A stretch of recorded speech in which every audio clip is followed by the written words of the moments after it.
Tengo el placer de moderar esta mesa dedicada con el título de la teoría a la práctica, pequeñas y grandes innovaciones. Quizá en primer lugar me presento, mi nombre es Guadalupe Ramos Truchero, soy profesora del Departamento de Sociología y Trabajo Social de la Universidad de Valladolid. A todos, buenos días a los presentes y a las personas que están en streaming. Moderar la mesa de este simposium es un gran placer para mí.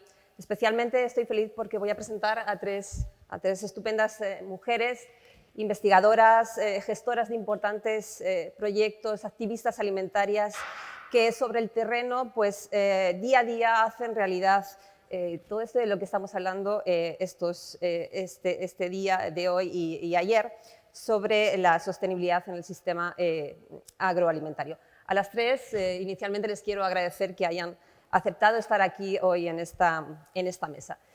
Una mesa que va a estar dedicada, aunque les he dicho el título, de la teoría a la práctica, pero básicamente de lo que vamos a hablar es de un tema que es anexo a la sostenibilidad, a la alimentación sostenible, que es la pérdida de alimentos y el desperdicio alimentario, que ya ha salido, por supuesto, en otras mesas. Las tres ponentes, una de las, yo creo que de las características que tiene esta mesa es que van a abordar el desperdicio de alimentos o la pérdida de alimentos desde cada una de las diferentes fases de la cadena alimentaria, ¿no? Desde la producción, el consumo, la comercialización, la distribución alimentaria, pero incluso también la restauración, algo que también me parece muy importante. Esa, en primer lugar, sería una de las características que tiene la mesa, y la segunda es que todas ellas comparten un enfoque social de la alimentación, bien de una manera o de otra, ¿no? Bien abordando las variables socioeconómicas o abordando el contexto socioeconómico, ¿no? Por ejemplo, para estudiar el impacto ambiental, como en el caso del trabajo de Mónica, o bien porque han tenido en cuenta el entorno social en el que se desarrollan los proyectos que trabajan sobre gestión del desperdicio alimentario, ¿no? Bien desde pues, contribuir a la vulnerabilidad social, pero también facilitar el acceso alimentario desde pensando en los grupos sociales, o bien contribuyendo incluso, que esto es algo para mí novedoso, contribuyendo al desarrollo de negocios y de empleos del sector de la alimentación, como decía, restauración o sector primario, ¿no? y en muchos casos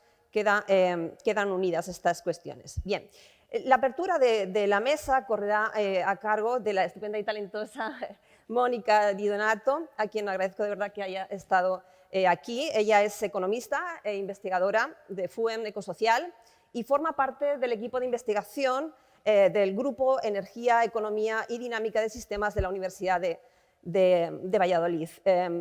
Trabaja en el ámbito de economía ecológica y ella es coautora, junto con el profesor Óscar Carpintero, también de la Universidad de Valladolid, del trabajo que presentará ahí o de parte de los datos que presentará aquí. También me gustaría decir que ella estaba la semana pasada presentando los datos del informe de sostenibilidad del consumo en España, en el Ministerio de Consumo, ¿no? Y donde se plantearon cosas muy interesantes y de las que a lo mejor quizás se puede hablar también aquí, algo de ello. Bien, seguidamente daré paso a Raquel Díaz Ruiz, que es responsable de los proyectos de la Fundación Espigaladors. Raquel es doctora en sostenibilidad por la Universidad Politécnica de Cataluña. Ha desarrollado su carrera de investigación y profesional en generar conocimiento sobre las pérdidas y el desperdicio alimentario a lo largo de toda la cadena y bueno, pues ahora mismo es responsable de esos programas y proyectos de la Fundación Espigaladors, que tengo que decir que es una empresa social, ¿no? que es referente además y que propone un modelo para luchar contra el desperdicio alimentario y las pérdidas alimentarias, haciéndolo de una manera inclusiva, innovadora y sostenible, que como digo lo tiene todo, ¿no? este proyecto. Muy bien. Y finalmente quiero presentarles a Elena Calvo, que representa a otro interesantísimo también proyecto, que es Too Good To Go, que aterrizó en Barcelona, que nos lo contará ella, en el año 2018, y que ha ido creciendo durante este tiempo y que también es una referencia dentro de la lucha diaria contra el desperdicio de alimentos. Ella se define como una Food Was Warrior y es una comunicadora comprometida con proyectos sociales y medioambientales, ¿no? Ella, bueno, nos contará un poco el proyecto, ¿de acuerdo? Y bueno, presentadas estas tres ponentes, doy la palabra a Mónica. Simplemente decirles que tienen 20 minutos cada una de ustedes. Y la otra cuestión también es que recordar a la audiencia que nos está viendo que puede enviar sus preguntas a el email instituciondanone@instituciondanone.com. ¿De acuerdo? Muchas gracias. Adelante, Mónica. Vale, a la espera de que se cargue la presentación. Bueno, buenos días a todas y todos. Muchas gracias a la doctora Ramos, al Instituto Danone y a la Universidad de Barcelona por organizar este simposio tan importante y por supuesto por invitarnos a participar, y muchas gracias a vosotras y vosotros por estar aquí, ¿no? Hoy. Lo que haré en mi intervención a modo de diagnóstico, a modo de diagnóstico general del problema que nos ocupa hoy en esta mesa, es compartir con ustedes algunos de los resultados de un trabajo, como comentaba antes Guadalupe, de un estudio que hemos llevado a cabo. Y concretamente los resultados relativos a las pérdidas, los desperdicios generados por esa palabra que quizá suena un poco rara referida a un hogar, pero generados y relacionados con el metabolismo alimentario de los hogares, tanto a escala de España como a nivel regional. ¿Lo haré? ¿No lo haré? Lo haré. Ok. Bien, he organizado la presentación en 4 bloques fundamentalmente. En el primero voy a pasar muy rápidamente unas reflexiones sobre de dónde partimos, cuál es el escenario y la sensibilidad hacia, a nivel social y a nivel académico sobre estos temas. Luego, lo que estamos analizando, para mí es importante transmitir y aclarar bien cuál es el ámbito al que me voy a referir cuando hablo y cuando, digamos, veremos los resultados. ¿Qué podemos decir a partir de los datos que hemos obtenido de nuestro análisis? Y finalmente unas reflexiones finales. Bien. Como se ha visto tanto en las ponencias de ayer como hoy, en las últimas décadas viene aumentando muchísimo la preocupación por las presiones ambientales relacionadas tanto, no solo ya con la producción o con la distribución, sino con una dimensión muy concreta del sistema, de un sistema complejo como puede ser el sistema alimentario, y me estoy refiriendo a la dimensión del consumo y en particular a todo lo que tiene que ver con el desperdicio y los residuos alimentarios asociados. No en vano, cabe recordar aquí muy brevemente que entre los Objetivos de Desarrollo Sostenibles de Naciones Unidas se incluye el de reducir a la mitad el desperdicio de alimento per cápita mundial en la venta a por menor y en el consumo, y claramente reducir también las pérdidas de alimentos en la cadena de producción y de suministro. Ahora bien, ¿por qué el hogar es importante? Porque es importante la dimensión del consumo, porque muchas de las presiones ambientales y por ende luego los efectos, ¿no?, la carga ambiental que está asociada al consumo han sido atribuidas a los hogares. Entonces, con este estudio visibilizamos de alguna manera también la responsabilidad, ¿no?, a quién van asociados esos efectos y esos impactos. Entonces, el hogar para mí, tanto para el estudio como ahora en la presentación de los resultados, es la unidad de análisis al que yo me referiré durante esta presentación, ¿no? Y en concreto lo haré en la parte referida al consumo alimentario. Obviamente dentro del hogar se mueven muchísimo más flujos, ¿no? Y también la parte, digamos, la parte material, también la parte energética del hogar tiene una grandísima responsabilidad en términos de impactos. Bien, desde el punto de vista de nuestro análisis, el hogar como sistema complejo, es decir, como unidad de consumo, es relevante tanto en términos de requerimientos, ¿vale? Como en términos de impactos. Y requerimientos e impactos, las entradas a sistemas y las salidas del sistema son como las dos fases del balance del metabolismo, ¿no? Y aunque nosotros, como veremos en la diapositiva siguiente, nos ocuparemos solamente de una parte, ¿no? de la parte de las salidas.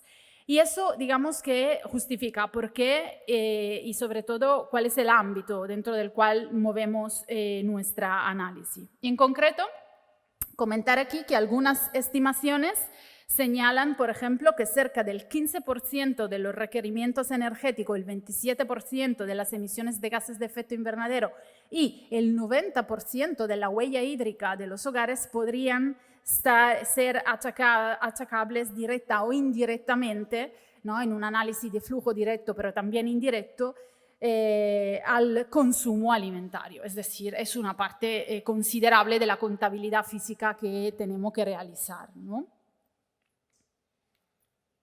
Bien. Contextualización.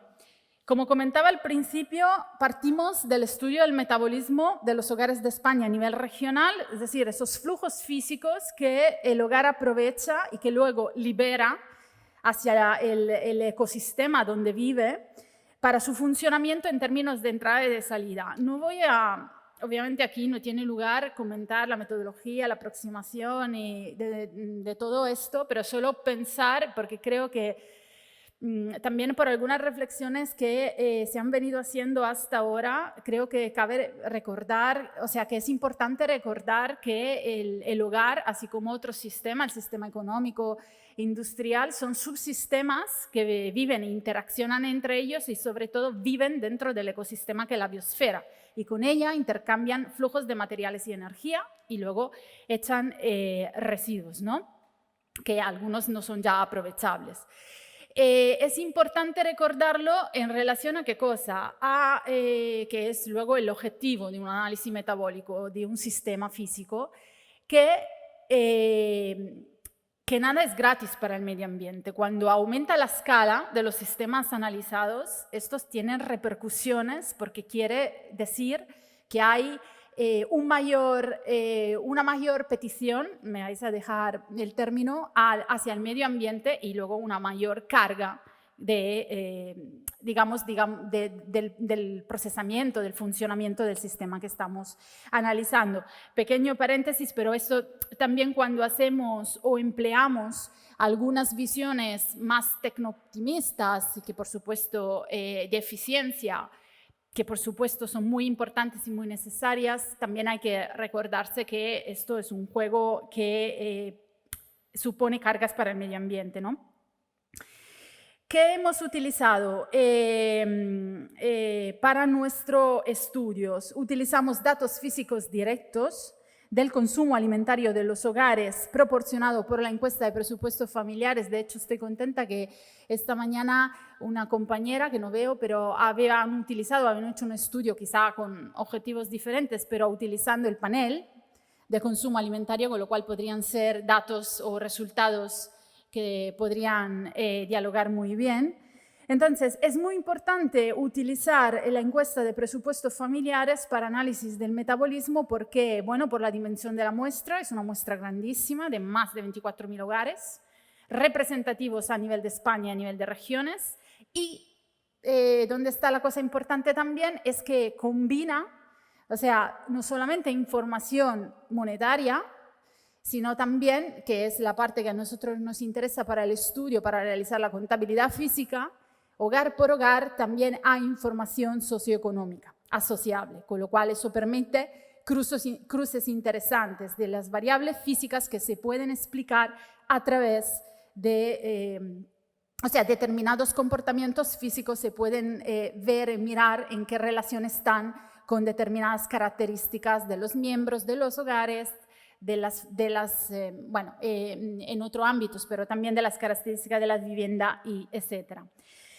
Periodo de análisis 2006-2012, son datos, ahora prácticamente son antiguos, pero a nosotros en este estudio nos interesaba ver cuál era el peso de la crisis económica del 2008, ¿vale?, sobre la variable del consumo y de los desperdicios, ¿no?, de los impactos sobre estas variables que vamos a analizar. ¿Qué estamos haciendo ahora? Estamos intentando actualizar la base de datos con con los resultados actualizados de la EPF, con la nueva ECOICOP, que está planteando hay cambios de categorías, pero ahora lo que nos gustaría ver es también cuál ha sido, porque sí, es un proceso que desgraciadamente sigue, el impacto de la pandemia sobre esos niveles de consumo y de desperdicio. Aquí solo decir, antes de pasar a la siguiente diapositiva, que lo que vamos a mirar a centrarnos aquí son las presiones ambientales asociadas al consumo alimentario. Hay como esta vinculación, es una vinculación importante porque todo está referido al peso de la variable consumo, y vamos a mirar qué desperdicios se generan, qué residuos, qué emisiones en términos de huella de carbono y de huella hídrica. Ok, ¿no se ve? Nada. Vale, pues nada, lo vamos a comentar. ¿Qué dicen los datos? En España, cerca del 35% de la suma entre los desperdicios y los residuos alimentarios corresponde a la última fase, que veis, la fase del consumo de los hogares, ¿no? Y alcanzamos los 2,7, 2,9 megatoneladas de residuos totales. Eso quiere decir que jugamos con niveles para principio y final de periodo entre el 61,7 y el 66,1 kilogramos per cápita inicio-final periodo. La fase del consumo es la más importante y la sigue la fase de la producción agraria, que supone algo más del 33% del total. Estos son datos para España agregados, es decir, a nivel de producción agraria para el periodo pasamos de un 57,7 a un 61,7 kilogramos per cápita por periodo. Y las otras categorías, las otras dimensiones de la cadena tienen un peso relativo más bajo, alrededor del 13-15% dentro de la cadena alimentaria. Obviamente hay comportamientos diferentes si bajamos escala de región, ¿vale? Se encuentran, por ejemplo, mayores niveles de desperdicio asociados a los hogares de las regiones del norte. Veis que hay hogares en Galicia o en País Vasco, La Rioja o en Castilla y León que no son especialmente virtuosos. Y también comentar que, por ejemplo, un dato a apuntar es que las disminuciones, las tendencias por lo menos, de disminución del consumo alimentario que ha tenido lugar por motivo en relación a la crisis, provocan, por ejemplo, que haya una región como Extremadura o las Islas Baleares donde los hogares, en relación con su consumo, presentan niveles más bajos de desperdicios asociados a la fase de producción agraria. También decir que observamos también que la reducción en el peso de los residuos con respecto al flujo de alimentos durante todo el periodo es especialmente relevante en hogares andaluces, es decir, aquí hay un comportamiento más virtuoso de las regiones mediterráneas, porque se alcanzan porcentaje de mejora, ¿no?, del peso relativo de alrededor del 5%. Y estas dinámicas, estas tendencias, que esto se refiere a la parte asociada al consumo de los hogares, pero referidas a los residuos y a los desperdicios, parte sólida, ¿vale? La tenemos, si miramos, o sea, las tendencias similares la vamos a encontrar también para las huellas alimentarias que hemos calculado como huella hídrica y huella de carbono. Esta es la huella de carbono. El tratamiento de las emisiones asociadas a la huella alimentaria lo hemos hecho a través de este indicador, y como señala la figura, en todo el periodo analizado se produjo un aumento de las emisiones totales asociada al consumo alimentario de los hogares de alrededor de un 5%, pasando del 61,4 megatoneladas a 64,5 megatoneladas de CO2 equivalentes, con una intensidad de consumo per cápita que creció algo relevante, algo así como un 5,6% solo hasta 2008, que pasa pero luego que posteriormente ese aumento, considera, digamos, importante, se compensó ligeramente con una caída debida obviamente al descenso general en las cifras de consumo alimentario de los hogares por la crisis económica. Y eso significa que en términos netos, durante todo el periodo ha habido solo, entre comillas, un aumento del 0,5%. En mayor o menor medida, estos son datos para España, en mayor o menor medida las comunidades autónomas se comportan de una manera similar, pero también por lo que se refiere a la huella de carbono de la alimentación, observamos que en los hogares del centro-norte de España, que son tendencialmente más rurales, hay niveles por encima de la media española. Por ejemplo, otra vez encontramos comunidades como Galicia y Castilla y León que no son muy virtuosas, y por lo contrario son hogares de las regiones del sur del Mediterráneo o las islas que tienen un menor nivel de huella de carbono para el periodo 2006-2012. Una posible explicación apuntaría a lo que mencionaba antes, es decir, la composición de la dieta de los hogares de las regiones del norte con respecto a las regiones del sur.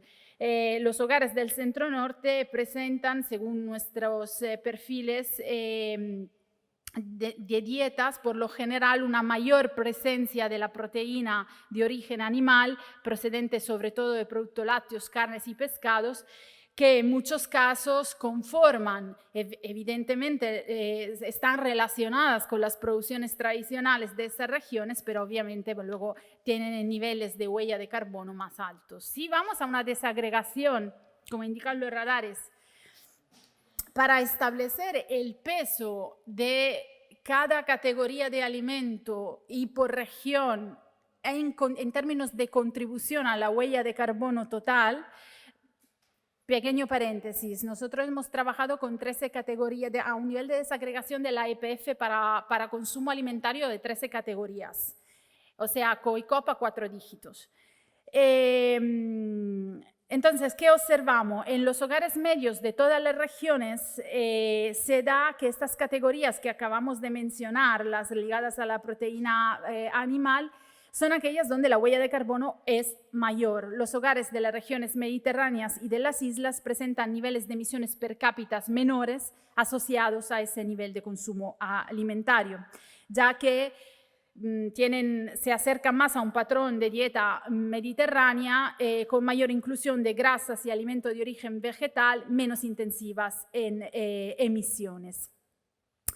Aquí, aunque no se vea de los radares, pero en el estudio hemos hecho otros dos tipos de análisis, unas relacionadas con los factores socioeconómicos como que posibilita eso la EPF, el uso de la EPF, como comentaba antes. Hemos construido percentiles, hemos dividido los hogares, digamos, según los percentiles de gasto, utilizando el gasto de la encuesta de presupuesto como una proxy de la renta, ya que la variable renta no era muy satisfactoria y hemos hecho, digamos, esta construcción. ¿Y qué resultados? Aquí cabe comentar que de este cruce de los datos físicos con los datos socioeconómicos del hogar, la huella de carbono se reparte de manera desigual también según la situación económica de los hogares. Los mayores niveles de huella de carbono per cápita se producen en hogares que pertenecen obviamente a deciles más pudientes, a los más altos, que no solo pero está relacionado esto al mayor consumo alimentario que realizan estos hogares, sino también al tipo de alimento que digamos, suele observarse en esos deciles. Y, vale, voy rápido.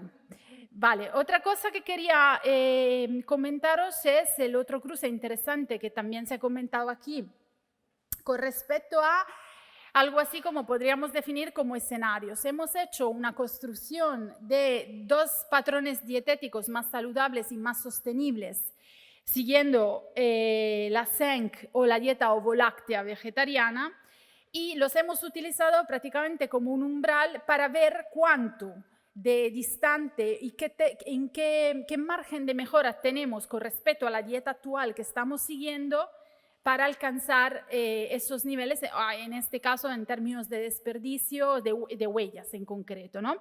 Entonces, los datos dicen que en el caso de la SENC hay un margen con respecto a la dieta real que nosotros teníamos, al consumo real de los alimentos dentro de los hogares españoles. El margen de maniobra era, con respecto a la huella de carbono, del 12%, una mejora más o menos del 12%, y con respecto a la ovoláctea había un margen de mejora del 54%.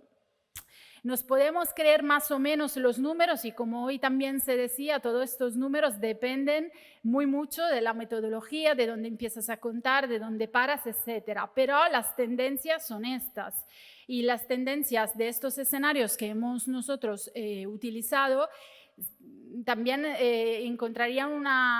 estarían confirmadas de lo que salía, por ejemplo, en precisamente lo que recordaba antes Guadalupe, del informe del Ministerio. En el informe del Ministerio de la huella de consumo se apuntaba, en el caso de los escenarios, a un cambio del 25% en la dieta, del paso de proteína animal a proteína vegetal, y un 50%. ¿Y qué pasaba? Que sobre algunas categorías de impacto del análisis del ciclo de vida, las mejoras eran bastante sustanciales. Recuerdo que sobre todo sobre el agotamiento de la capa de ozono eran bastante importantes, ¿no?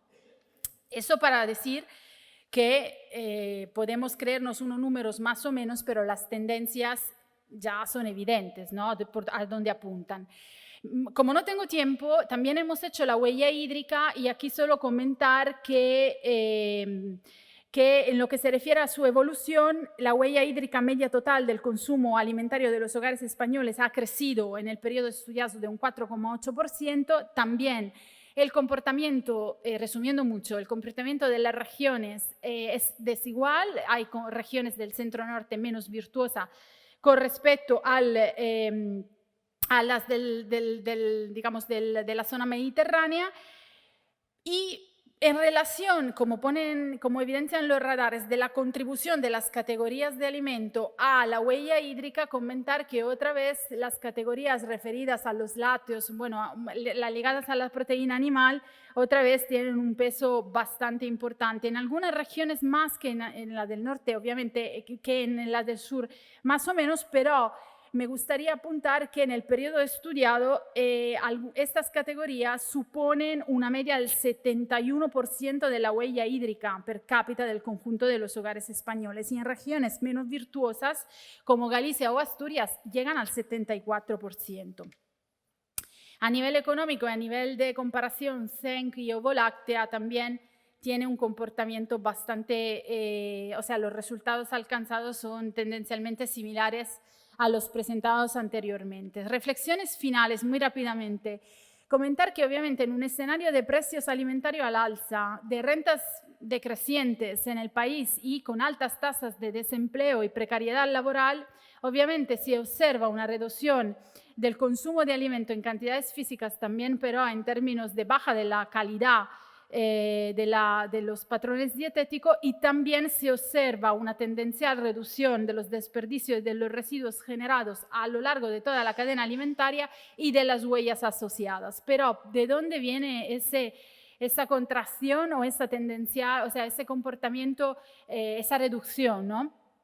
Esa contracción que podemos observar? Bueno, no de un aumento de la eficiencia en los procesos o de una mejora de las dietas, sino de una contracción monetaria, es decir, otra vez el mercado impone su lógica, ¿no? Y ayer también la doctora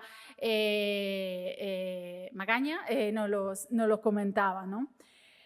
A pesar de otro dato que nos ha llamado bastante la atención y que también se apuntaba hoy, era que a pesar de esta reducción de los niveles de presión ambiental asociada al consumo alimentario en España, debido a la crisis económica fundamentalmente analizada aquí, los niveles de presiones ambientales observados en España en contexto europeo se sitúan en, digamos, en la parte media alta. Es decir, en comparación, y eso sí que, por ejemplo, me ha llamado la atención, en comparación con Italia, o Portugal o Grecia, España tiene niveles de desperdicio más alto en el periodo estudiado. Mientras que, por ejemplo, se observan grandísimas diferencias con respecto a países como Francia. Y por ultimísimo, la reducción de las presiones ambientales de la cadena alimentaria no ha sido homogénea en toda España. Como hemos recordado, en la mayor parte de los productos frescos se produjo un gradiente que iba desde regiones predominantemente rurales del centro-norte con mayor consumo de proteína animal a regiones del sur o de la costa mediterránea o islas con un consumo distinto que reduce, influye, impacta en los niveles de residuos, desperdicios y en las huellas que hemos podido capturar. He ido muy rápido, lo siento, espero que se haya entendido algo. En todo caso, los resultados de este estudio los podéis encontrar en el paper que pongo ya ahí en la diapositiva. Muchas gracias.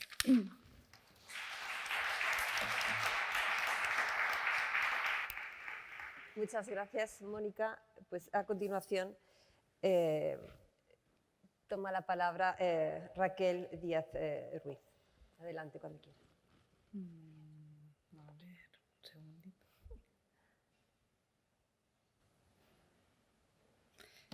Vale, bueno, agradecer la invitación a poder compartir nuestro modelo. Yo no voy a explicar un proyecto en concreto, sino voy a explicar la idea que tenemos como entidad y qué ejes tenemos de actuación. Tenía una presentación.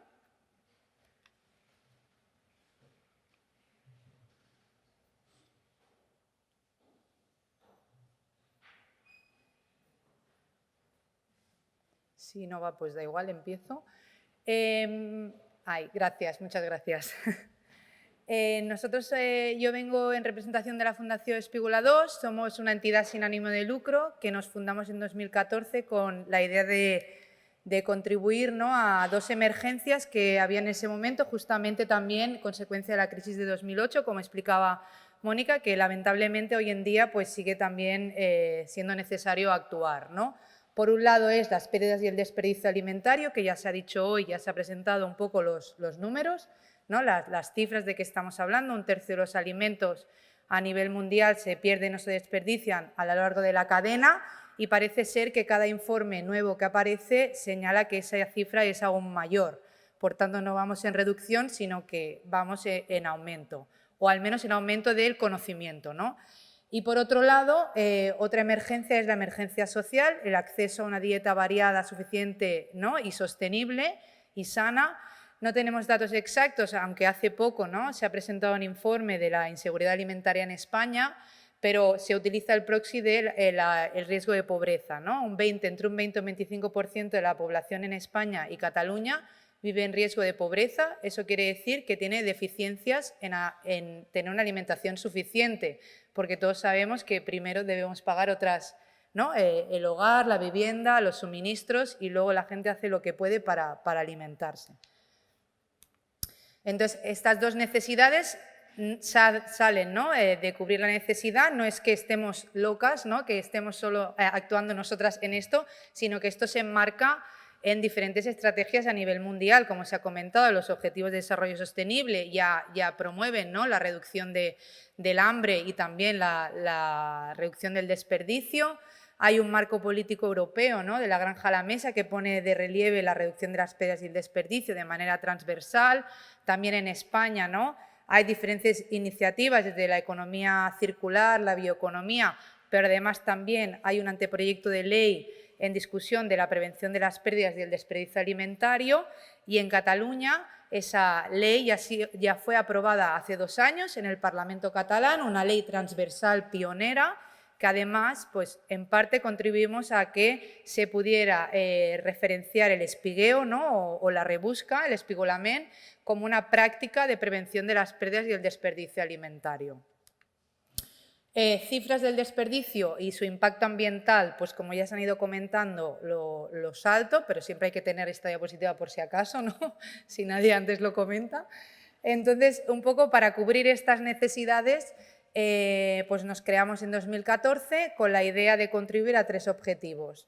Reducir las pérdidas y el desperdicio, tratar de contribuir a garantizar el derecho a alimentación sana, suficiente y sostenible para todas las personas y ofrecer oportunidades laborales. ¿Por qué nos llamamos espigoladors? ¿De dónde viene este nombre, no? Espigoladors es la palabra que en otras partes de España se llama la rebusca, en inglés se llama gleaning. No es nada nuevo, no hemos inventado la rueda. Este es un cuadro de Millet, ¿no? Donde se ve unas espigadoras. De hecho, el cuadro se llama Las espigadoras. Es una práctica que ya tradicional de recuperación de los excedentes del campo una vez pasaba la cosecha principal. Los agricultores dejaban entrar a las personas del pueblo, normalmente las mujeres viudas, las personas más vulnerables, ¿no? A recoger las espigas que quedaban en el campo después de la cosecha.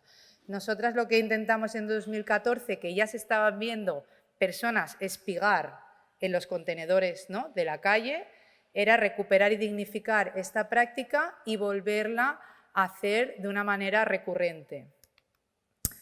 Esto es un campo, ¿no? De los que hemos espigado, esto pasa cada día en todas las partes del mundo, pero también aquí al lado en el Parque Agrario. Esto es una foto del Parque Agrario aquí de Barcelona. ¿Y cómo hacemos esto, no? Pues en 2 áreas de acción directa, que me gusta llamar. Una es un área de espigueo y aprovechamiento alimentario, y también tenemos un obrador de conservas vegetales, que elaboramos una marca propia, es Imperfect, y también marca para terceros, que ahora os explico, donde transformamos producto, sobre todo segundas categorías, que por imperfecciones estéticas se iba a desechar, lo transformamos. Y luego además tenemos un área transversal de conocimiento, investigación, educación, donde lo que intentamos es generar conocimiento sobre estas problemáticas y trasladarlo a la sociedad. Entonces, un poco de concreción, este rato que me queda es, nosotras estamos ubicadas en el Prat de Llobregat, eso es, para los que no seáis de aquí de Barcelona, donde está el aeropuerto, justo en el barrio cercano al aeropuerto. Eso es un sitio privilegiado porque estamos muy cerca del parque agrario, ¿no? Del sector primario más cerca periurbano de la ciudad, y por tanto tenemos esa, ¿no? Capacidad de acceder al campo. Y luego nuestro obrador está situado también en el barrio de San Cosme, que es un barrio de alta vulnerabilidad del Prat, donde ha habido una apuesta desde el municipio por abrir persianas, generar oportunidades, ¿no? Generar actividad económica. Actuamos por toda Cataluña, tenemos consolidada el área de espigamiento en Barcelona, también en el Maresma, que es para el norte, y en Tarragona. Y luego además hacemos proyectos pues, por toda España, o intentando que esta práctica se dé, pues en Valencia hemos hecho asesoramientos, en Navarra también se ha hecho una prueba piloto, y bueno, intentamos que esto se vaya replicando, ¿no? Entonces, ¿cómo hacemos los espigamientos y el aprovechamiento? La idea es formalizar y a través de acuerdos con productores y productoras, establecer acuerdos de colaboración para, en caso que ellos tengan un excedente en el campo, nos avisen y nosotras podamos organizar un espigueo, que es una actividad voluntaria, de voluntariado ambiental y social, donde movilizamos nuestra red de voluntarias. Entonces, nosotros avisamos con 24, 72 horas con antelación, organizamos una actividad de espigueo que dura 3, 4 horas y recuperamos los excedentes del campo que le ha quedado al productor. Las causas son diversas. Una bajada de precios drástica porque ha entrado otro producto, porque ha cambiado el clima, un exceso de producción de ese producto generalizado en Europa y, por tanto, ciertos productores no pueden comercializar su cosecha por deficiencias estéticas, ¿no? Porque no pueden comercializar eso, o a veces es simplemente un final de cultivo. Ahora estamos yendo a espigar mucha alcachofa y es porque al final es el final del cultivo, ya la gente ha comido no estamos acostumbrados, pues ya nos hemos satisfecho de comer alcachofas y ya no hay tanta salida comercial para esto, ¿no? Entonces organizamos eso, vamos con entre 10, 20, 30, 40 personas voluntarias, recuperamos ese excedente, hacemos una práctica, ¿no?, de agricultura, estamos cosechando y todo lo que recuperamos lo canalizamos hacia entidades sociales con las que tenemos un acuerdo de colaboración también. Es un producto altamente, ¿no?, de calidad, recién cosechado, que llega a personas en situación de vulnerabilidad, que acuden hacia esas entidades sociales para cubrir sus necesidades alimentarias. Y, por tanto, es una manera, ¿no?, de aportar esa fruta y verdura que no es tan normal que esas entidades tengan. El seco es más común, ¿no?, que se tenga en esas entidades sociales. El producto fresco, como las frutas y las hortalizas, no es tan común. Aquí en Cataluña ya como va habiendo cada vez más, pero en el resto de España no es tan común que se reparta frutas y hortalizas, ¿no? Y por tanto estamos cubriendo esas dos necesidades. ¿Y por qué espigamos? Tenemos claro que no es la solución a las pérdidas, nunca va a ser la solución a las pérdidas del sector primario el espigueo, estamos cubriendo una muy pequeña parte de lo que son las pérdidas en el campo. Pero es una manera, primero, de reducir esa pequeña parte. Por otro lado, de visibilizar la problemática. Si nosotros no estuviéramos yendo allí cada día, que prácticamente estamos yendo ahora mismo cada día, nadie sabría que eso está pasando. Por tanto, nos tomamos como una manera también de recoger datos y aportarlos y trasladarlos a la sociedad, de que eso está pasando. También es una manera de acercar a la sociedad de las ciudades al campo y que sepan lo que cuesta cultivar, cosechar alimentos. Muchas personas que están en el campo cogiendo lechugas durante 4 horas en julio, pues comentan, ostras, yo ya me voy a pensar si tiro esta lechuga luego en mi nevera, porque he estado sudando durante 4 horas y se ponen en los pies, ¿no?, en las botas de los productores y las productoras que están jornadas mucho más largas en el campo para proveernos de alimentos. Es otra manera también de dignificar el trabajo de los productores y las productoras, que son los que más sufren, ¿no?, los que más en precario trabajan de todo el sistema agroalimentario, de visibilizar su trabajo y también de visibilizar los productores y productoras locales y los alimentos de temporada y proximidad. La gente que va, nuestras voluntarias que van a espigar, saben cuándo empiezan las alcachofas y cuándo acaban. Saben cuándo empiezan las calabazas o cuándo empieza el tiempo de los tomates o que acaban. Nosotros normalmente vamos al final de las temporadas. A veces hay algún campo al inicio de temporada, pero normalmente al final. Y es una manera también de hacer un voluntariado ambiental, de promover ese trabajo comunitario, ¿no?, y esa sociedad, porque al final en el campo están personas de todos los perfiles, no miramos, vienen desde personas que vienen de una entidad social que recibirá esos alimentos después, a estudiantes, freelance, personas jubiladas, y en ese momento todos se ponen el peto verde y son voluntarias por 4 horas de tú a tú, no se diferencian. Entonces, un poco de números para que os hagáis una idea. Tenemos una red de más de 2.000 personas voluntarias que se apuntan y van recibiendo nuestras actividades de espigueo y si les vienen bien, vienen, se les convocan y si no, no hay una obligación de venir siempre. Hay gente que viene cada semana y gente que viene cuando puede, una vez al año o 3 veces al año. Y tenemos una red de más de 200 productores y productoras y firmados convenios de colaboración con el sindicato mayoritario en Cataluña, Unión de Pagesos y la Federación de Cooperativas Agrarias. Y luego colaboramos con más de 60 de servicios de distribución de alimentos. Y bueno, para que veáis un poco, ¿no?, que hemos espigado tanto antes de la pandemia, sufrimos un crecimiento muy grande justo durante la pandemia, como es lógico, había más necesidades de alimentos y la gente también quería contribuir y ha sido una manera de consolidar también nuestra actividad. O sea, pasamos de 700 personas voluntarias en 2020, al principio de 2020, a 2.000 que tenemos ahora. Luego también mencionar el obrador.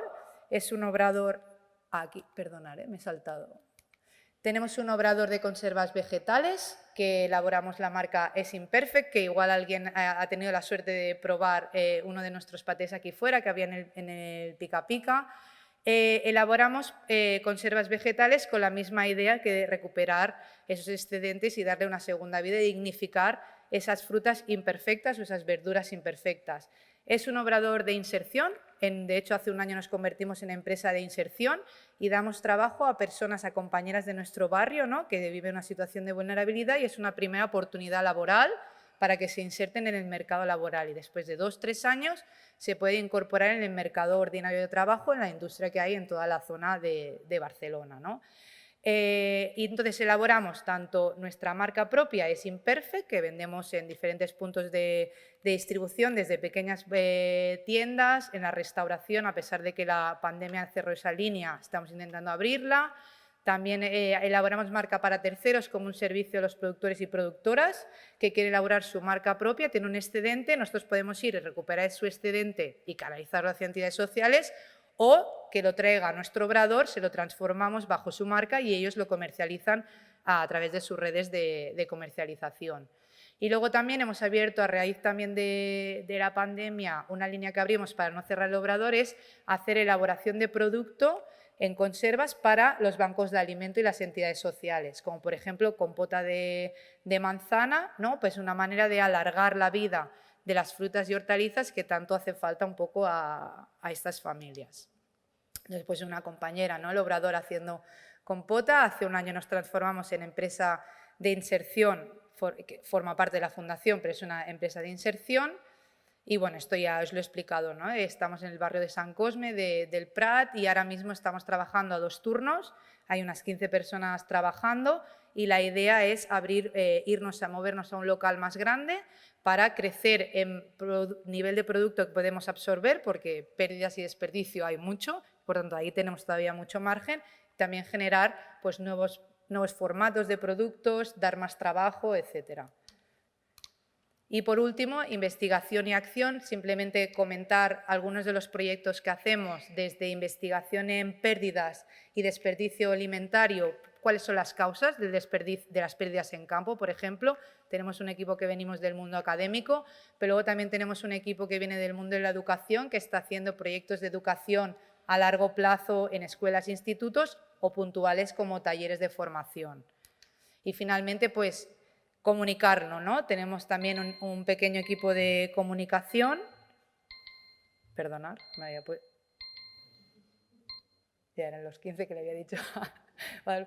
De comunicación intentamos trasladar todo ese conocimiento, como se venía hablando en la mesa de antes. Está muy bien generar conocimiento, pero si a la sociedad no le llega de una manera atractiva, masticada, ¿no?, y digerible, que ellos vean que lo pueden aplicar en casa, pues será difícil fomentar este cambio. Por tanto, hacemos todo de infografía, recetas de aprovechamiento, cómo utilizar ciertas partes de los alimentos y con una estética, ¿no?, cuidada para que se difunda lo más posible.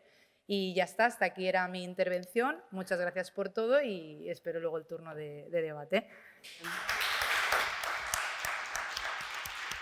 Muchas gracias, Raquel. Gracias. Pues nada, por último tiene la palabra Elena Calvo. Adelante.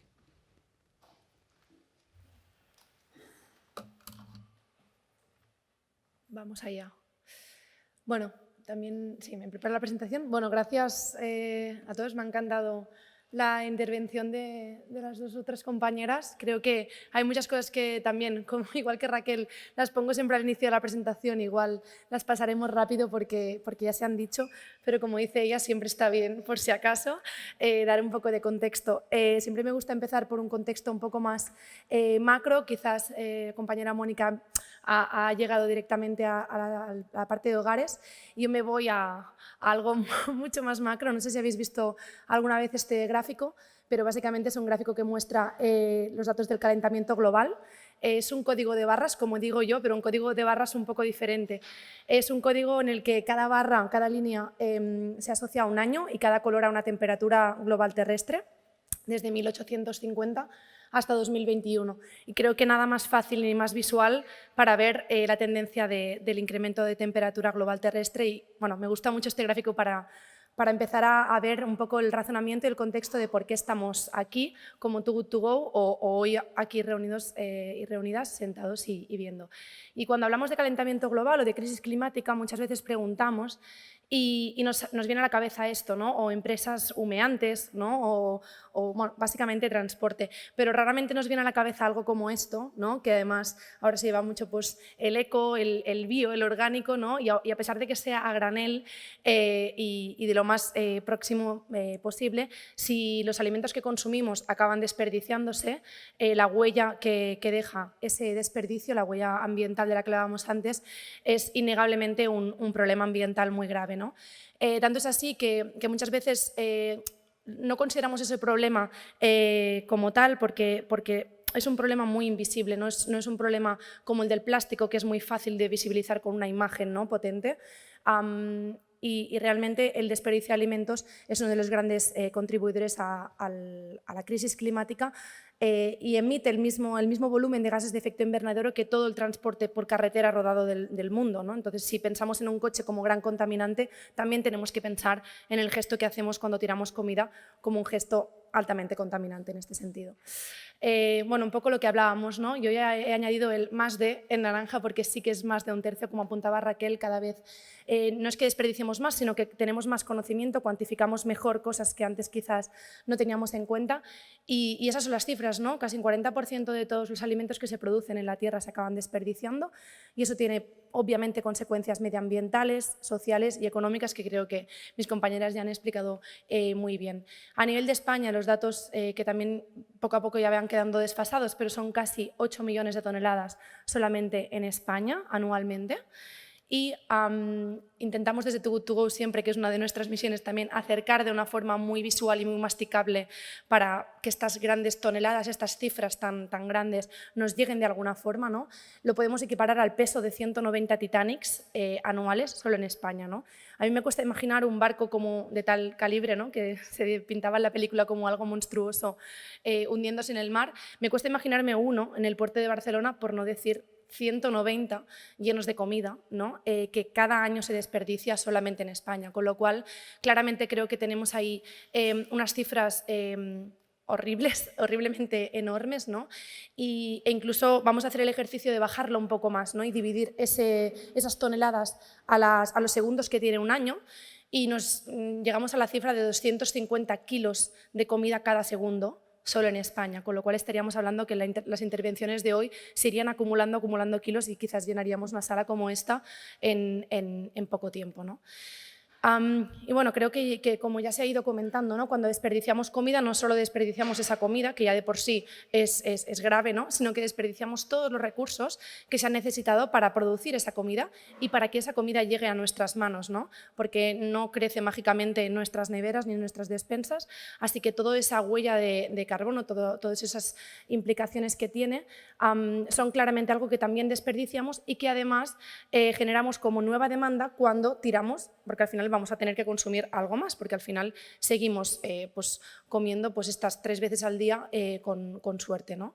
Entonces, un poco con todo este contexto inicial, ya en 2020 el proyecto Drawdown hizo una revisión de su estudio. El proyecto Drawdown investiga qué acciones podemos hacer de forma inmediata e individual para llegar cuanto antes posible al momento drawdown, que es ese momento en el que las temperaturas terrestres dejen de subir y empiecen, o sea, haya un punto de inflexión, ¿no? Dejemos de estar contribuyendo a esa crisis climática y empezamos la desaceleración en este sentido.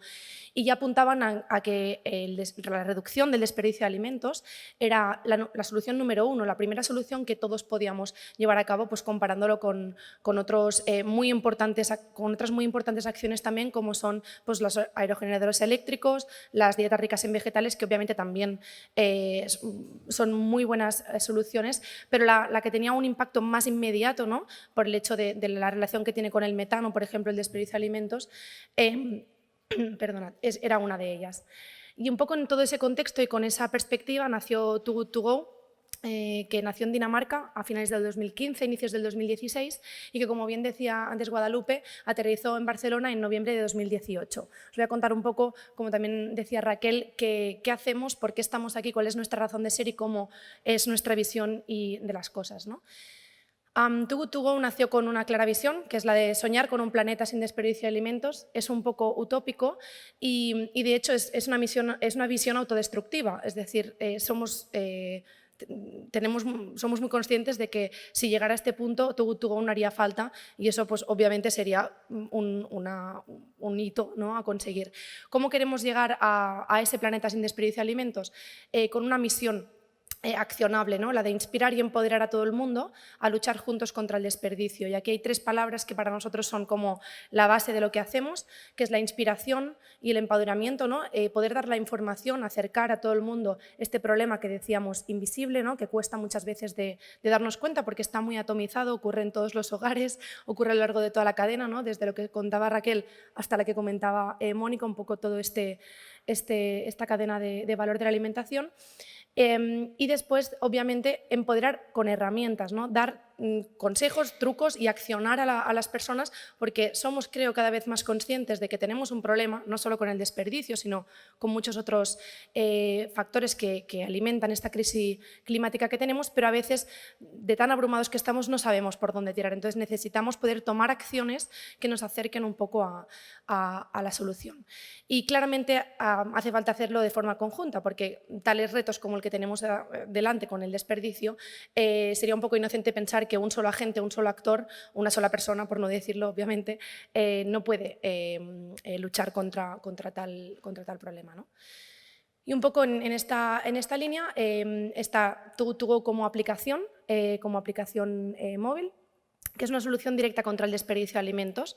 Para aquellos que quizás no la conozcáis, Too Good To Go es una plataforma de descarga gratuita en teléfonos smartphone que permite conectar establecimientos y negocios de alimentación con cualquier persona, cualquier usuario o usuaria que esté dispuesto a salvar esos alimentos pagando un precio reducido por ellos antes de que acabe el turno de venta o la jornada de ese negocio de alimentación.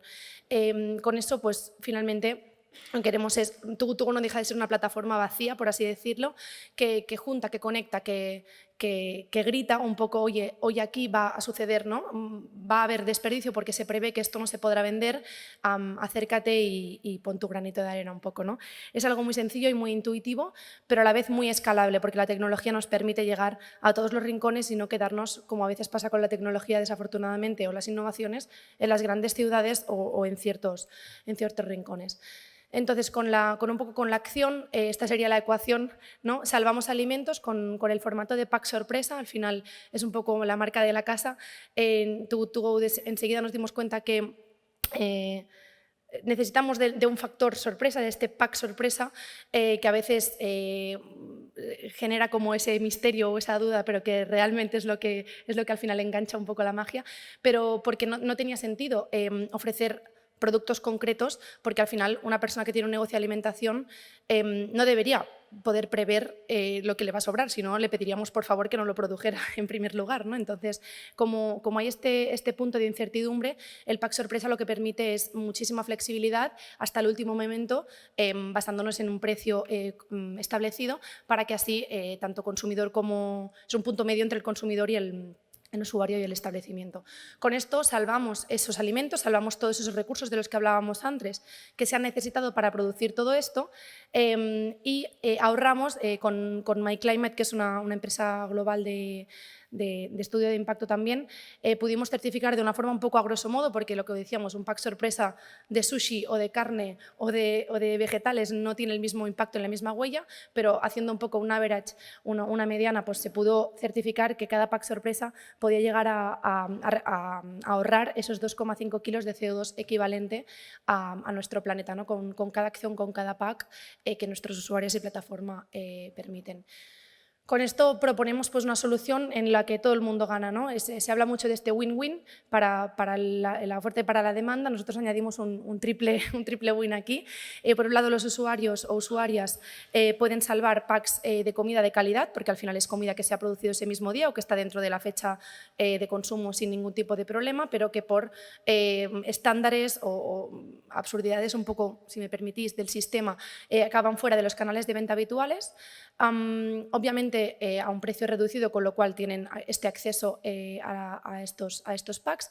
Por el otro lado, los negocios pueden recuperar el coste de los productos y además hacerlo de una forma sencilla, escalable, eficiente, ¿no? Porque hay muchas fórmulas de hacer esto y todos hemos ido a la pescadería, igual nos han dicho, venga, llévate estas sardinitas que voy a cerrar, pero eso al final no es escalable ni genera un impacto a escala, ¿no? Y por último, obviamente, el planeta, que el planeta pues, sale ganando porque le ahorramos ese desperdicio y, por supuesto, la huella de una nueva demanda, como decía. Tugo desde su nacimiento ha ido validándose en diferentes mercados. A día de hoy estamos en 17 países, la mayoría de Europa y también en Estados Unidos y en Canadá desde el año pasado.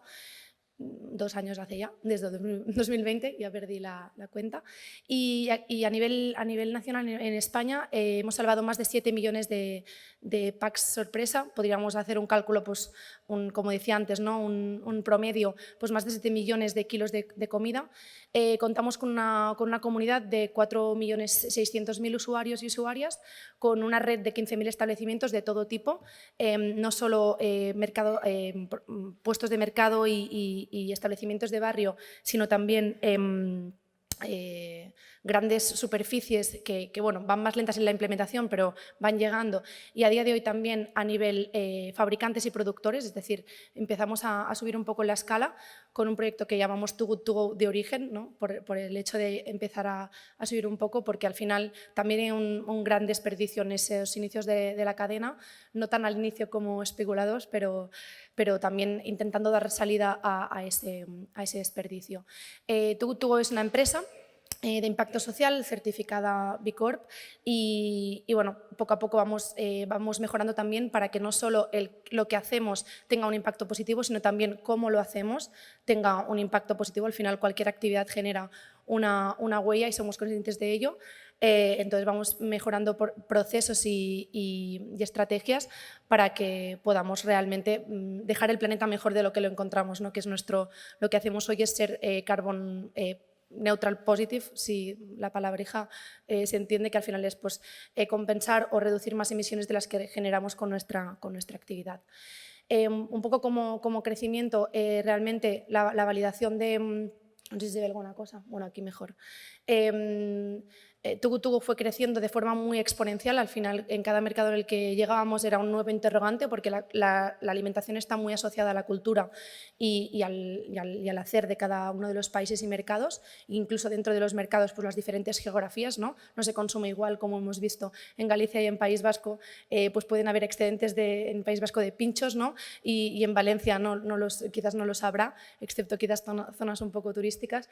Entonces, bueno, todo esto es algo que de forma constante hemos ido validando, hemos ido adaptando y la flexibilidad y la adaptabilidad de la solución pues, ha acabado permitiendo aterrizar en muchos mercados y hacerlo cada vez de una forma más consolidada, ¿no? A día de hoy, a nivel global, hemos salvado más de 52 millones de packs a finales de 2021. Esto es del reporte de informe de impacto que presentamos hace unas semanas.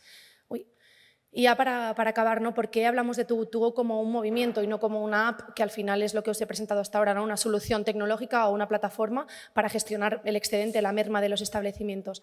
Al final Too Good To Go, como os decía, nació con esta visión de un planeta sin desperdicio y pensar que con una app que llega al final de toda la cadena como red de salvamiento de algo que prácticamente ya se está tirando a la basura, por así decirlo, a nivel conceptual, sería un poco absurdo, ¿no? Con la aplicación rascamos solo la superficie y proponemos una solución, como os decía, accionable, escalable, que junte muchas pequeñas acciones en un impacto global. Pero nuestra idea, nuestra idea de trabajo es mucho más holística. El marketplace y la app es una de las esferas solo en las que trabajamos y trabajamos en total en 5 esferas, en hogares y negocios, que sí que son nuestros usuarios y nuestros partners en la app, pero también trabajamos con estos colectivos de una forma más global y más profunda. También a nivel de educación, que ya ha salido también el tema, que es importante, y los asuntos públicos, que al final pues, las regulaciones quizás a veces llegan tarde, pero cuando llegan para quedarse, así que hay que trabajarlas, seguirlas e intentarlas mejorar. Nada, creo que esto ya se ha comentado. Para nosotros es imprescindible tener como estrella polar un poco sentir que no estamos solos, ¿no? Que hablamos el mismo idioma con muchos otros actores, y las alianzas para lograr los objetivos es lo que pivota un poco en todo, porque creemos que juntar esfuerzos o formar parte de algo más grande es lo que le da sentido y lo que nos va a permitir la consecución de todas estas metas tan ambiciosas que tenemos. Y un ejemplo de ello, que lo quería también poner porque Danone ha sido un gran aliado en esta iniciativa, es la de, por ejemplo, la iniciativa que tenemos con el etiquetado, que genera, el etiquetado de fechas en los productos genera una gran confusión en los hogares, y juntando dos agentes tan alejados como son los hogares y los productores, ¿no?, que están a punta y punta de la cadena de alimentación, dándonos cuenta que el etiquetado, unas fechas que se imprimían en un producto al principio de la cadena afectaban al desperdicio al final de la cadena, hemos lanzado un distintivo, toda una campaña y una iniciativa para diferenciar bien la fecha de caducidad de la de consumo preferente, para que la gente sepa que caducidad significa no te lo comas después de la fecha, pero consumo preferente todavía nos da margen para consumirlo y podemos mirar, oler y probar el producto para saber si esto sigue bueno, ¿no? Con este distintivo que veis aquí en distintas versiones y formatos hemos animado a 37 marcas de momento ya a que lo incluyan en sus productos, lo podéis ver en supermercados. Más de 500 referencias actualmente en el mercado español solo, porque esto se ha lanzado en 12 mercados, llevan este distintivo, y más de 100 millones de unidades se han ya vendido con esto, intentando que en los hogares pensemos dos veces antes de tirar un producto, y de la mano de los productores, ¿no?, que al final se comprometen a poner esto de forma altruista. Pues un poco esto es lo que materializa Too Good To Go más allá de una app, ¿no? A lanzar iniciativas de este tipo que no tienen nada que ver al final con nuestro marketplace, pero tienen muchísimo que ver con nuestra misión y con nuestra visión de un planeta sin desperdicio. Y esto es todo. Muchas gracias.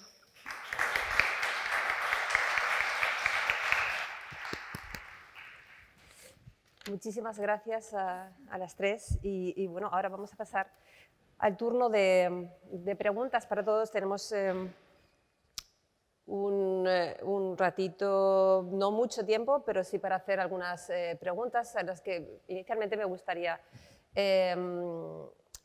plantearos algunas a las tres y bueno, y siguiendo un poco también los datos que tenía Mónica en su trabajo, ¿no?, acerca del impacto que había tenido la crisis económica del año 2008 y cómo estos momentos, ¿no?, en los que parece que el estilo de vida, la vida bien por razones económicas o bien por otro tipo de cuestiones que afectan a lo que hacemos en el día a día y que afectan a nuestros hábitos, pues parecen interesantes, ¿no?, a la hora de reducir o que tenga un cierto impacto, aunque a lo mejor no es mucho, pero al menos sí que, como ella decía, se ve en esa reducción del impacto, ¿no?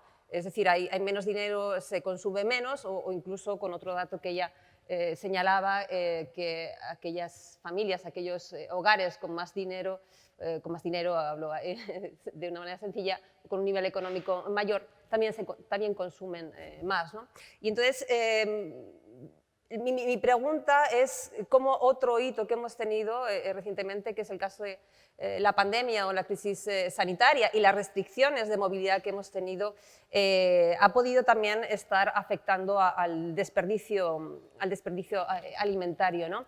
Yo sí que he leído algunos trabajos en los que, bueno, como eran todos esos trabajos que venían después de la pandemia, ¿no?, unos trabajos siempre muy inmediatos con unas encuestas muy rápidas, que no sabemos tampoco muy bien el efecto que eso ha tenido, pues sí que algunos trabajos señalaban que había países en los que sí que se había reducido el desperdicio alimentario a consecuencia de este parón, ¿no? Parón dentro del consumo. Y entonces la pregunta que quería plantearos a las tres, no sé si en algunos casos os toca más o menos, Raquel sí que ha apuntado algo, ¿no?, que pasó durante la pandemia con la producción. Sí que me gustaría que nos contarais un poco cómo habéis visto que la pandemia ha podido influir en el desperdicio alimentario. Si quieres... Estoy apuntando... estoy microfonada, pero si no... Muy rápidamente, bueno, como apuntaba en la presentación, nosotros tenemos precisamente como objetivo el de actualizar la base de datos con la que estábamos trabajando para recoger ese impacto, es decir, la incidencia que ha podido tener la pandemia en los hábitos, o sea, en los niveles de consumo, porque digamos que trabajamos fundamentalmente la dimensión material y la mirada es hacia los impactos ambientales, no tanto a nivel de salud o nutricional, etc., ¿no? Entonces, queda pendiente esa actualización, pero así a una reflexión así inmediata me parecería que pensar que la pandemia haya supuesto o vaya a suponer una contracción en términos de consumo alimentario, pues no lo diría tan claramente o no apuntaría a eso tan claramente. Es decir, en la pandemia ha pasado de todo, como se apuntaba también ayer por ejemplo, cuando se presentó el informe de inseguridad alimentaria. Ha habido directamente hogares y familias que de repente se han visto expuestas a un problema grande, que no tenían acceso suficiente a la comida y que han tenido que recurrir a otros canales. Pero sin embargo también hemos visto comportamientos completamente diferentes, que en algunos hogares, y quizá no solamente los hogares, pero por supuesto que pertenecen a percentiles más altos, se han incrementado muchísimo determinados consumos, no solamente, por ejemplo, una cosa que era muy evidente, aquí no viene al cuento, pero el nivel de energía que se utilizaba en el hogar, entonces también derivado del cocinado, que todos hacíamos magdalenas, éramos panificadores, o sea, eso ha incidido muchísimo. Con lo cual, lo que quiero decir es que a frente de un problema grande en el acceso de muchas familias a los alimentos, también ha habido un aumento de otros determinados consumos. Desde el punto de vista del ámbito en el que yo me muevo, diría, o no estaría, habría que ver un poco, hacer contabilidad, pero no estaría tan segura que la pandemia haya supuesto una reducción de los impactos. Estructuración, quizá y habría que ver en qué términos y con qué responsabilidades diferenciales, ¿no? Según el segmento de la población, ¿no? No sé si las compañeras tienen otras evidencias, han hecho otro estudio. Yo creo que lo que es importante es considerar cuál es el problema del desperdicio alimentario, y yo creo que es un signo más visible de la insostenibilidad del ecosistema alimentario, el sistema agroalimentario, que es muy visible y que por tanto cada vez más miramos un poco más con lupa, ¿no? Pero es como el síntoma. Y luego, ¿por qué se genera eso? Pues se genera por diferentes causas. Hay microcausas, ¿no? Causas que sí que interfieren en tu actuación directa. Pues has planificado mal, o un productor no ha contado bien, no ha hecho una práctica correcta, o una industria ha tenido una avería con la maquinaria. Eso puede haber cierto margen de mejora en un shock como fue confinarnos, ¿no? y ver lo que es esto, pero al final hay unas macrocausas de cómo es el sistema agroalimentario global, que tiene que ver con el mercado global y la economía y la política, cómo se organiza, que eso tampoco es que haya variado mucho. Entonces yo creo que han habido ciertos cambios y ciertas personas se han dado cuenta de la importancia de la alimentación, que es donde radica todo, y que el alimento no es una mercadería más, ¿no? Una mercancía más, sino que es un bien muy necesario, y ahora no nos va a quedar otra porque vamos a entrar en un escenario complicado, pero no creo que haya un escenario tan radical de cambio. Yo sí que participé en un estudio que hicimos diferentes investigadoras de toda España, que hicimos justo durante el confinamiento, en una encuesta viral a hogares, de cómo se estaban comportando.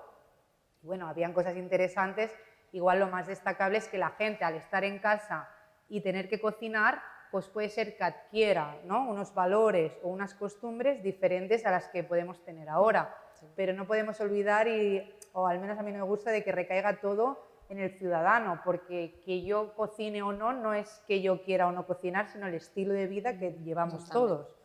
Entonces, bueno, no es como una solución fácil, creo que fue un momento de mirarnos un poco, ¿no? Lo que estaba pasando, y que igual ahora va a ser más importante lo que viene ahora del desabastecimiento que más que la pandemia, ¿no? Pero bueno, al menos ha sido un momento de concienciación, para darse cuenta de la importancia de la alimentación y de cómo era nuestro estilo. Y del sistema productivo, ¿no? Sí, yo justo creo que por datos, Mónica va a ser quien nos pueda iluminar más, pero me venía a la cabeza una anécdota que creo que es muy, muy autoexplicativa, en contacto con niños que a veces también hemos hecho y que creo que a veces aprendes muchísimo, ves, es lo que es. Comentaba, les decía que tirar un plátano equivalía pues, a tirar como desperdiciar 10 minutos de ducha, ¿no? Y les decía, a ver, es que levante la mano quien alguna vez ha tirado un plátano. Y el niño me decía, yo sí, dices que me lo ponen en la mochila al final del día y ya no me gusta, está. Y le decía, ¿y por qué lo tiras? Dice, ¿por qué no me gusta? Y digo, ¿y si solo tuvieras ese plátano para comer? Y me decía, bueno, porque no tengo hambre y luego ya me... No, porque llegaré a mi casa y allí habrá galletas, me gustan más las galletas, ¿no? Y creo que eso era como, si no tuvieras las galletas en casa, el plátano dice, no, entonces sí me lo comería el plátano, ¿no? Era como muy obvio del plan, vaya pregunta me acabas de hacer, algo tendré que merendar, ¿no?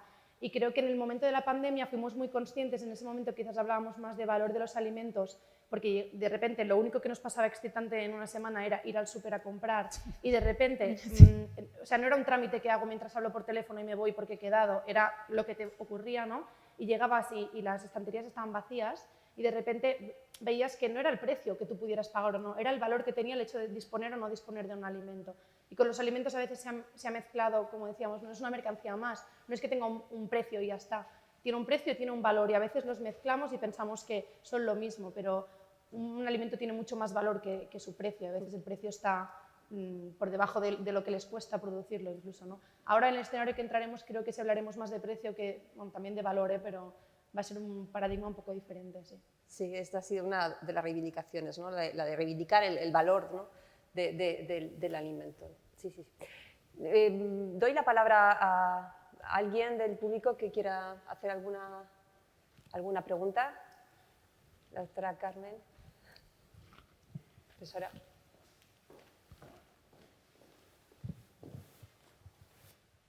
Sí, gracias. Bueno, yo también primero felicitaros porque la mesa ha sido muy interesante.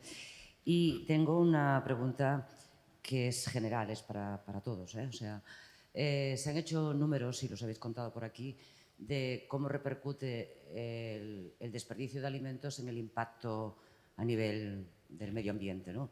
Pero yo tengo la curiosidad, por si también sabéis, si se han hecho números para saber cómo repercute este medio ambiente y este desperdicio de alimentos en la cantidad de nutrientes. O sea, se ha contado, porque estamos oyendo, ¿no? que también hay problemas graves de desnutrición y de falta de nutrientes, y es evidente que también se están tirando nutrientes a la basura, ¿no? Entonces, no sé, quería saber qué pensáis de esto y si sabéis de alguna iniciativa en este sentido. Sí, o sea, yo creo que hay investigadores, grupos de investigación que están con este enfoque cada vez más. En Estados Unidos, de hecho, las primeras cuantificaciones que se hicieron, se hizo el equivalente en kilocalorías, en impacto económico y en impacto ambiental. Y creo que es interesante añadirlo, porque igual que si hablamos en volumen, las frutas son las que más se desperdician, pero si hablamos en impacto ambiental, la carne desperdiciada tiene un mayor impacto ambiental. Si ponemos los nutrientes, ¿no? O sea, esto de multicriterio, ¿no? Que llevamos toda la mañana hablando, es lo importante. Y de hecho es, creo, para mí lo más importante, porque al final estamos hablando de alimentos, si estamos tirando el porqué e intentar mejorarlo, pero además que esos nutrientes lleguen. Incluso hay gente que está hablando, ¿no? de que la obesidad es un desperdicio de alimentos, o sea, desde grupos de investigación a nivel nutricional. Por tanto, hay pequeños grupos que están trabajando, a pesar de como que faltan tantos datos, lo que más se han centrado las investigaciones es saber cuánto y por qué. Pero luego sí que hay algunas iniciativas, sobre todo en Estados Unidos. Me parece súper interesante. Y luego tenía una... Deja que acabe, la segunda es mucho más corta, ¿eh? Es en esta plataforma de Too Good To Go. Es curiosidad, ¿eh? O sea, el precio este reducido que se aplica a los productos que están, digamos, a punto de expirar, ¿quién lo fija? ¿El negocio? O sea, hay un mínimo, es decir, tienes que rebajar un 30, un 20, un 40, lo que sea. Hay una regla, Hay una regla, le llamamos la regla del tercio. Es un poco poético porque hablábamos de un tercio de la comida se desperdicia y se vende a un tercio. Es sobre todo también un mecanismo, o sea, al principio quizás era algo un poco más desordenado, pero al final es un mecanismo también para evitar que se genere otro canal de venta alternativo y un marketing obvio, ¿no? Esto, bueno, aquí me llega mucha gente, jóvenes, nuevas caras, voy a poner 10 packs a la venta y lo produzco a posta para sacarlo por la app. Esto no tendría ningún sentido, de hecho es algo que querríamos evitar a toda costa, con lo cual con esta reducción de precio te aseguras que o tienes unos márgenes hinchadísimos de tus precios y te siguen saliendo a cuenta producir aposta para esto, o realmente es una forma de estabilizar. Y esta regla supongo que será diferente en función de la categoría de productos, ¿no? No se aplicará No, lo la que misma a cambia todos. es el precio del pack inicial, es decir, tienes packs que el valor del alimento del pack serían 9 euros y tú pagas 3 o 2,99, o 12 o 15, o en algunos casos más de 15, ¿no? Y tú pagarías 3, 4, 5 euros. Normalmente pues un pack de sushi o de carne, que son productos un poco más caros de por sí, pues normalmente sería un pack que de precio de salida tendría 15, tú pagas 4,99. ¿No? En cambio, quizás la panadería, que es algo, o la bollería, que es algo más barato, se establece un poco así, en función de la categoría. Gracias. Jordi quería preguntar, profesor Sales. Solo es una pequeña reflexión respecto, porque se ha hablado mucho del desperdicio, ¿no? Local, ¿no? Pero después tenemos todo el desperdicio que viene a la producción alimentaria, que se habló un poco ayer, ¿no? Que es todos los excedentes, ¿no? Y nuestra sociedad es muy hipócrita, ¿no? Y siempre hablo de dos situaciones que son muy conocidas, pero que no somos conscientes. Una es el exceso del azúcar. O sea, el azúcar, bueno, se está intentando utilizar como fuente energética, etcétera, porque en los países desarrollados somos cada vez más conscientes, por ejemplo, que las bebidas azucaradas pues deben reemplazarse por bebidas edulcoradas por cuestiones de salud y por otras cuestiones, ¿no? Pero somos tan hipócritas que este azúcar lo vamos a exportar a países en vías de desarrollo y entonces las bebidas azucaradas donde se están haciendo el marketing en estos momentos es precisamente en países en vías de desarrollo. Y pasa lo mismo con la grasa. La grasa durante muchos años, por beneficio de la salud, hemos empezado a decir que los lácteos tienen que ser descremados, ¿no?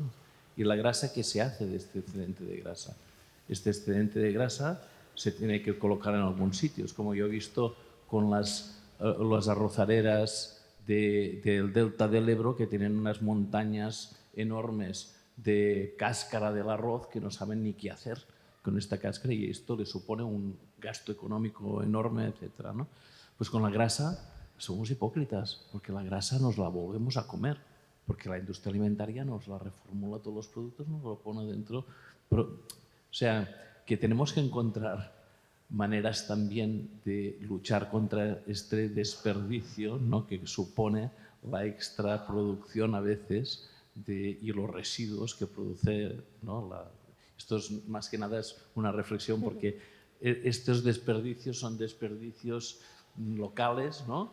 Que está muy bien, ¿eh? Son iniciativas fantásticas que las encuentro. La verdad es que han sido las ponencias fantásticas, pero tenemos que recordar todo el desperdicio que se produce en toda la cadena alimentaria. Sí, bueno, otro ejemplo son los pies de cerdo, o sea, ligado con la cultura culinaria. En Cataluña hay más cerdos que personas y no comemos tantos pies de cerdo, pues se están exportando a otro lado y si ahora no los quieren, ¿qué hacemos con los pies de cerdo? Eso es lo mismo que... Está claro que hay que verlo como un sistema global, porque si no... Sí, también quería añadir, si puedo, una reflexión al hilo de estas responsabilidades que tenemos, que también desde la parte de los... o sea, para perpetuar y para permitir determinados modos de vida en nuestros países, determinados modelos de consumo, y en concreto por lo que nos ocupa hoy, en concreto en la dimensión alimentaria, se exporta de alguna manera también un impacto que nosotros nos vemos, pero para perpetuar nuestros modelos de consumo, el impacto, es decir, la cara menos bonitas, la dejamos en otros países. Entonces, bueno, también eso hay que considerarlo, porque es parte de nuestra responsabilidad y cuando hacemos esos análisis de impacto, etcétera, también hay que contabilizar esa externalización de la responsabilidad que deja la parte más bonita fuera para que nosotros tengamos la posibilidad un poco de comer determinadas cosas, etcétera, ¿no? Una pequeña... Y creo que aquí también entra mucho lo que creo que hemos comentado de los criterios de medición, que al final, bueno, medimos el hueso del pollo porque no se come, pero claro, ¿es residuo o lo podemos usar? Si hablamos de economía circular, realmente, no sé, al final todo esto seguramente tiene un valor y hay que poderlo usar en algo, ¿no? Si lo tiene en calorías o en forma de energía o en lo que sea, en materia al final. Muy bien, Pues si nadie quiere añadir nada más, despido esta mesa con el agradecimiento a las ponentes, a todos ustedes que están aquí o que han escuchado, y daré paso ya a la clausura del simposio a la profesora Carmen y al profesor Jordi. Así que nada, muchas gracias.